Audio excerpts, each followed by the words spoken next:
नमस्कार मित्रों, श्रावण मास की आपको हार्दिक शुभकामनाएं। जैसे कि हमारे उत्तर भारत में श्रावण 30 जुलाई से स्टार्ट हो चुका है और दक्षिण भारत में महाराष्ट्र, गुजरात और जो दक्षिण भारत है पूरा, उसमें आप देखने जाएंगे तो आने वाली 13 तारीख से यानी 13 अगस्त से श्रावण शुरू होने जा रहा है। श्रावण में भगवान शिव जी का पूजन का बहुत महत्व बताया गया है। शिव जी का जो भी व्यक्ति जिस प्रकार से भी पूजन कर ले वह कल्याणकारी ही है।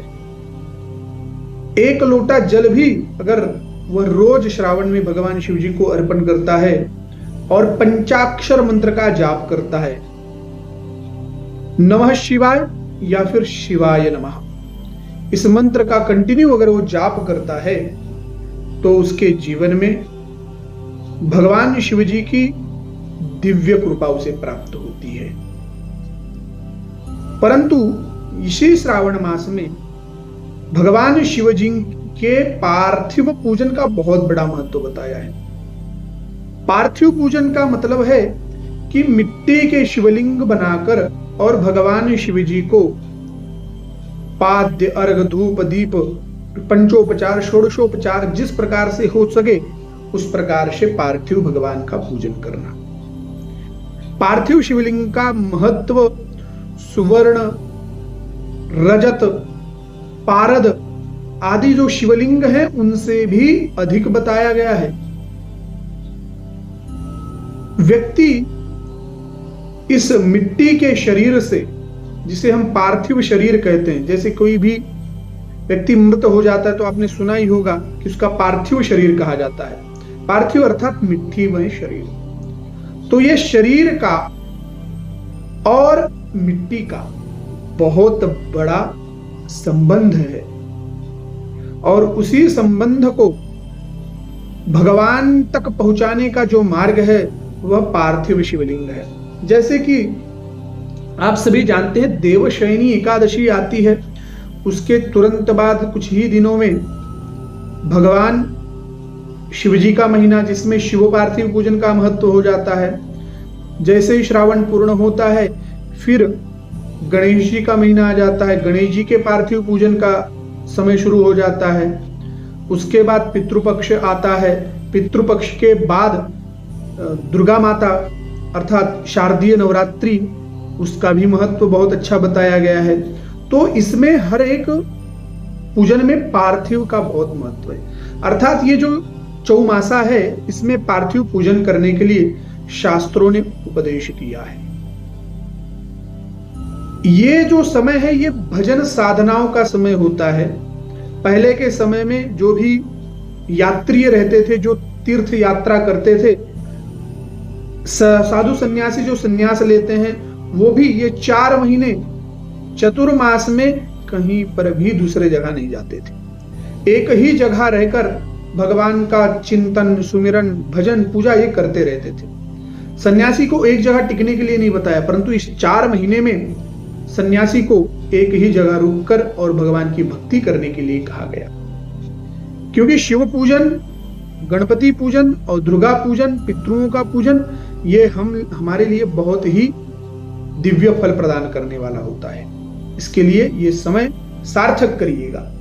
अब पार्थिव पूजन की एक छोटी सी विधि मैं आपको बता देता हूं। शुद्ध आप किसी बगीचे में जाइए, किसी भी अच्छे स्थान पर जाइए, उस स्थान की मिट्टी को प्रणाम करके, नमस्कार करके वहां से 2-4 किलो मिट्टी, 1 किलो मिट्टी, जितना भी आपको सामर्थ्य हो उतना मिट्टी वहां से लेके आइए और मिट्टी ला करके और भगवान का शिवलिंग बनाइए।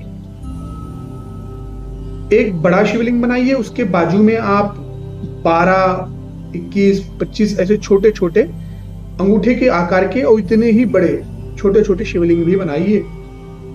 इस प्रकार से आप वहां पे शिवलिंग का निर्माण कीजिए। बहुत से लोग मित्रों आप देखते होंगे कि पार्थिव पूजन करते हैं तो वो शिव जी की मूर्त बना देते हैं। ऐसी मूर्त बनाते हैं, इतनी सुंदर मूर्ति बनाते हैं कि ऐसा लगता है कि भगवान शिव जी प्रत्यक्ष वहां पर आकर बैठ गए हों। मित्रों, भाव बहुत सुंदर होता है, परंतु जब वह पार्थिव शिवलिंग अभिषेक जब किया जाता है पार्थिव शिवलिंग का, तो जब वह मूर्ति विच्छेद होने लगती है, मूर्ति के नाक, उसके आंख, उसके कान, उसकी जटाएं जब वहां से गिरने लगती हैं, तो ये भी बहुत बड़ा दोष लगता है। इस बात को ध्यान रखिए। पार्थिव पूजन कोई सामान्य विषय थोड़ी है कि आप जैसा मन को प्रसन्न करे वैसा शिव जी की प्रतिमा बनाइए और वैसे ही पूजन कीजिए। नहीं मित्रों, ऐसा आपको नहीं करना है। पार्थिव पूजन में आपको सादा शिवलिंग बनाना है और वहीं पर भगवान शिवलिंग के ऊपर ही शिव जी की यथाशक्ति प्रतिष्ठा करनी है। ब्राह्मण के द्वारा करवाएं तो उत्तम है, नहीं तो अपने द्वारा भी भगवान शिव जी के नाम का जप स्मरण करते हुए भी आप कर लेंगे तो भी चलेगा। अगर आप रोज करते हैं तो श्रावण में प्रत्येक दिवस आप पार्थिव पूजन करते हैं, तो आप हर दिन जो है अकेले भी कर सकते हैं कि आप मिट्टी लेके आइए, वहां पे शिव जी की प्रतिष्ठा कीजिए और उन्हीं पर आप यथाशक्ति पुष्प अभिषेक आदि करके और नमः शिवाय का जप या शिवाय नमः का जप वर्ण धर्मानुसार आप उसको जपते रहिएगा। और जपने के बाद जब आपका पार्थिव पूजन पूरा हो जाए, भगवान को नैवेद्य अर्पण कीजिए, उनको प्रणाम कीजिए, उनको अपनी जो भी समस्या हो उस समस्या को बताइए और भगवान शिव जी से प्रार्थना कीजिए कि प्रभु आप हमारे ऊपर कृपा बनाए रखिए और फिर हम इसी श्रावण में आपका पूजन करेंगे। ऐसे कहते हुए अक्षता छोड़कर और पार्थिव शिवलिंग का विसर्जन कीजिए।